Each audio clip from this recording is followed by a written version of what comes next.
Hello, everyone. Dr. Victoria Skirbo here, speaking to you from the Seeds of Transformation Healing Center in Wareham, Massachusetts. It's time for Taroscopes again, and this will be the Taroscopes for the sign of Pisces, for the Pisces Sun, Moon, or Ascendant. And yeah, we're here in January. You can actually probably apply this reading to the whole year ahead as well, if you want to look at it that way. Certainly the tarot reading, and not so much the astrology, because I'm going to keep the astrology for the most part to what's going on in the month of January. We have a very, very active year ahead. I know you're thinking like, yeah, and so there's lots of changes happening still. The Saturn Uranus square that happened, that was exact on Christmas Eve, 2021, is still pretty active through the whole year.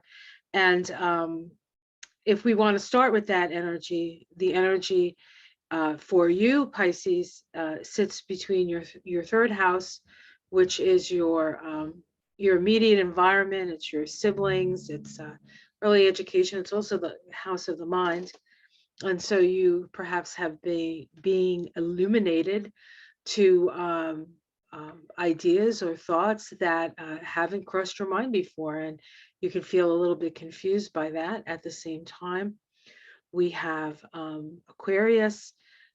We have Saturn in Aquarius, and Saturn for you is in that 12th house. Now, the 12th house is the natural house for Pisces, and so there's a comfort to the 12th house for Pisces. But that being said, Saturn moving through that 12th house can be very challenging. When Saturn moves through the 12th house, it really is sort of cleaning out all those closets, all the skeletons, all those karmic closets that we have. Saturn does its due diligence. Saturn works really hard and wants to expose or see what's still of value. And so for Pisces, we're dealing with some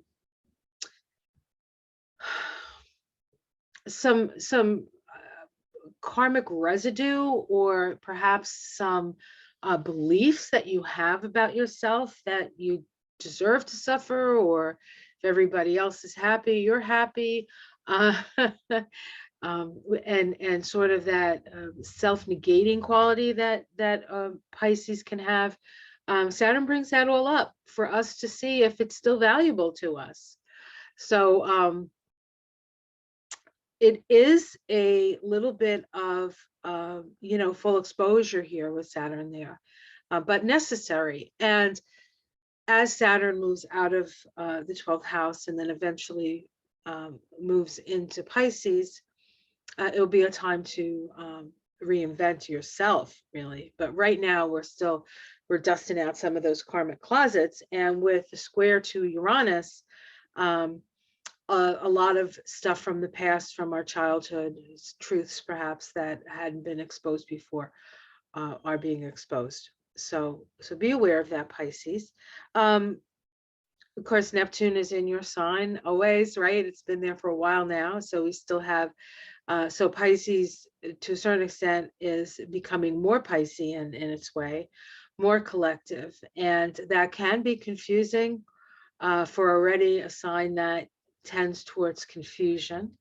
But it also, in its way, connects, the Pisces energy, and I have a moon in Pisces, so I feel like I have some ability to speak as an expert. We tend to live in our own little worlds, and with the Neptune in Pisces, it's as if our own little worlds are all getting connected together. And so we're still living in our own little worlds, but there are more people in them now. Is that possible? It is for me. So all right, what else is going on? We have a new moon in the sign of Capricorn this month. And of course, Capricorn for you is your 11th house of friends. So this can be an opportunity for you to make new friends, or perhaps have some new goals with that 11th house. The new moon is about planting seeds, so we may not actually see the fruition of those seeds planted maybe until we have the full moon, which is occurring on the 17th, and that's in Cancer. So the axis getting activated through the full moon is going to be the 5th house and the 11th house, which is your axis of love. And so you could fall in love. Falling in love again. Like that. Or falling back in love, somebody that you already love. It is the axis connected to children, so we could have a little bit of an unveiling or a realization around your children, or romance, or and then certainly your friends there. So it's a nice full moon, actually, to sort of open us up to who loves us.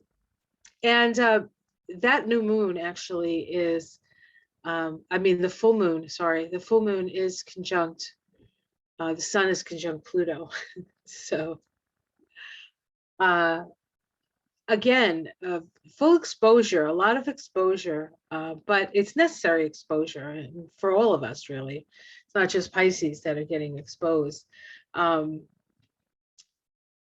opportunity to be the best we can be, really, without hiding behind facades or escaping into Netherland, or, kind of facing things. There's a lot of like having to face things. And we do have the nodes moving into Taurus on the 18th, I believe it is. See, the 18th and the 19th. It's the 18th. North node in Taurus, South node in Scorpio. For you, that is your 3rd house and your 9th house. Is it? Yes, 3rd and 9th house. So the nodes of the moon are going to be stimulating your mind, and the North node in Taurus is asking us to figure out what is essential in our lives. What do we truly need? And then what beliefs do we need to let go of? Scorpio, the South node in Scorpio in that 9th house. What enmeshments, what debts do we no longer need and we can release? We do have a Mercury retrograde in Aquarius that's occurring on the 14th, and that will go through the rest of the month. It doesn't go direct until, let's see here. It's the 3rd week. No, okay, hold on. When does Mercury go direct? So bizarre, I can't find it. Oh, on the 3rd of February. So half of the month of February, Mercury will be retrograde. Pisces kind of has that energy of retrograde because, well, it's forward and backwards, right? There's 2 fish swimming in different directions, held by a silver thread together. So Pisces is kind of in that realm to begin with anyway. We do have a conjunction between the Sun and Venus. That's important because of Venus's retrograde, and that is in that 9th house for you, 11th house for you. So really figuring out what is essential when it comes to the people that you want to be friends with, what's essential, and how can you realign your goals to what is most important to you. Let's see what else. I talked about the new moon. I talked about the full moon. I talked about Venus. The moon, the sun does move into Aquarius on the 19th. So the sun will move from your 11th house of friends into your 12th house, eventually meeting up with Saturn. I don't think that happens again. I think that happens also in February.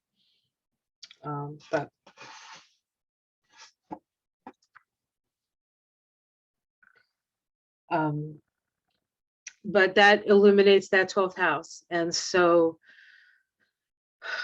again, there's a lot of there's quite a bit of things sort of percolating this month for you.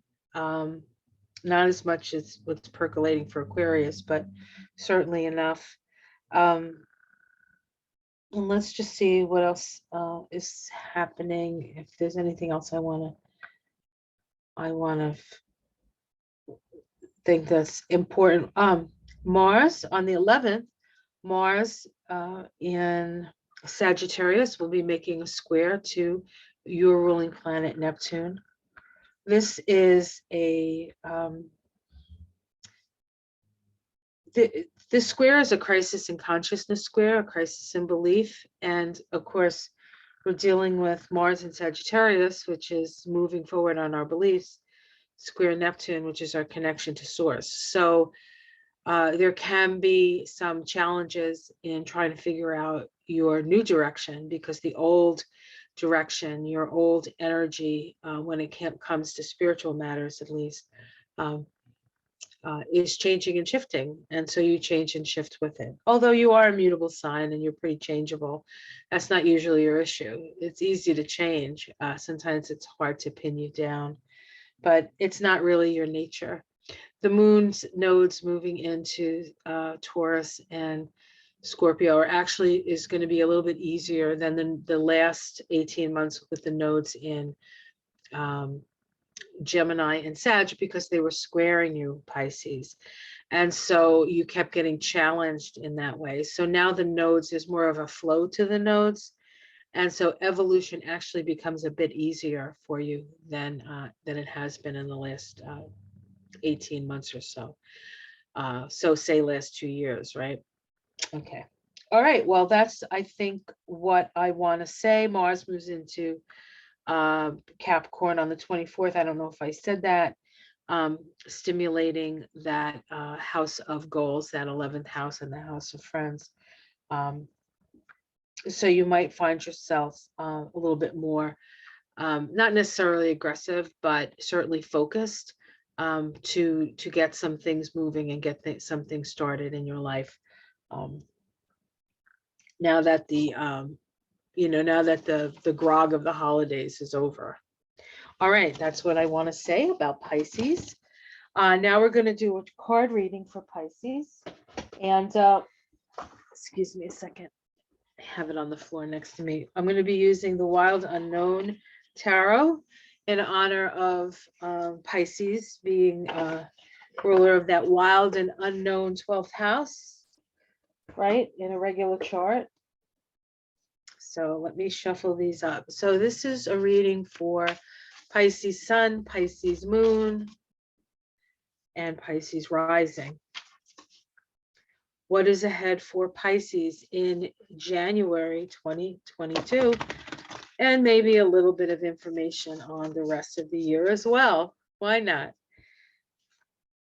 January really is sort of like the beginning of things. And to a certain extent, we set a lot of priorities and goals in January. Normal, because the sun is mostly in Capricorn. So even if we didn't, do all this New Year's resolution stuff that resolving, we would still be figuring out what we want to do a little bit and what we have to work with. Capricorn is that energy of how can we best utilize the resources that we have to make the strongest foundations and the strongest structures. So we all kind of get into that vibe in January because of that. All right. Let's see what's up for Pisces. Ta-da! We have the star. This is a card of inspiration. It's a card of hope.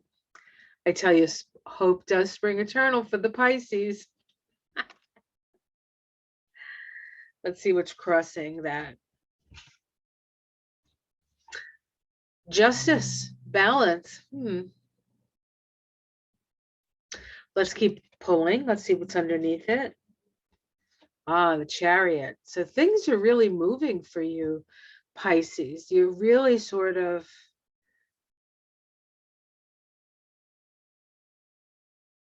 really moving you're on the horse. You are moving, you are on your path. You are creating an energy and a vortex of energy that can sustain. So we have change, we have, and it's conscious change. It's not just change. It's deciding that you're going to do your soul's work kind of change, and so you do it. I'm still working on the Justice card, crossing the star. We'll get to it. In the past, we have the Ten of Cups. Actually, I think it's like this. Either way, there's a certain, this is actually a Pisces card. This could be us living in our own little world, Pisces. But there's a remembrance of what it was to be in the oneness, to be connected for all people, sort of, because we all come from the same place, and Pisces knows that innately. That's why Pisces can be one of the most accepting signs, even of the strangest things. Most of my Pisces friends, are of the ilk, live and let live. You do your thing, I'll do my thing, and we're all cool. And so there's that understanding coming from the past, the remembrance of the oneness. In the sky, we have the Ace of Wands. Oh my goodness, creativity, new beginnings, new creativity. I mean, this is a super duper time for you to grab the wand of your magic wand, really. Let's see what's in the immediate future. So this is the future for, oh boy. Woo, Pisces. For the month, this is the Fool. This is a whole new thing. This is ground zero for some of us, but also a new opportunity, a rebirth of sorts, Very exciting for January. How it's seen from the outside, we have some sorrow. We're dealing with some loss, for sure. People see that, they can appreciate that, they feel for us. So there's a lot of empathy out there for us. Your domestic situation, the Ace of Cups, well, couldn't get better than that, could we? So this is happiness, the possibility of happiness. The aces are about potential, pure potential. And so there's pure potential for happiness at home. Your hopes and fears, the Daughter of Cups. Daughter of Cups is messages, good messages. And then the outcome is the Three of Cups, which is friendship, fealty, hanging out with the sisters kind of thing. Hanging out with your sisters, your soul sisters or brothers, or whatever. Beautiful card. Let's see if we can get a major arcana here. No major arcana. Let's see what's underneath it. We have the Mother of Swords. So the Mother of Swords is an energy of good judgment. So there's a lot of potential and a lot of promise if you utilize good judgment. We have the Eight of Pentacles here, which is in this deck, reminds us that everything we do, everything we create is still connected to us. It's like we create the web, and that web can either be something that brings in sustenance and brings in goodness, or traps us. So we have to be aware of that. And then we have the Father of Wands here, which is in this deck, I always see as sort of the Kundalini rising, and then one more, because why not? We have the Magician card. So this is really about taking your wand of power and moving forward. So as to justice, challenging the Star card, our hope, our aspirations, we have to keep our aspirations balanced. We have to keep one fin in the place of imagination and possibilities, and one fin in the world of how things are working and reality. So it's a reminder of reality, but a promise of great creativity and new directions that you maybe never even imagined would happen. Okay, guys, have yourself a wonderful January. The cards look good, and the year looks good, actually, if you want to go by using this as a year reading. So have yourself a great month. Like, subscribe if you would like to donate to my channel. There is a link below. If you would like to have a reading with me, an astrology Kabbalah reading or an astrology reading, there is a link to my website, and there's a list of things, I think, on the service page. And you can actually pick a time that works for you, that's available. And but I double check that. So if you request a time, you may get it or you may not get it, but I will contact you as to if we can't do that time, a time that we can. So I'm still working out the bugs on that stuff. So not my forte. So Pisces Moon. All right, guys. Love you all. Much love. See you next month. Take care.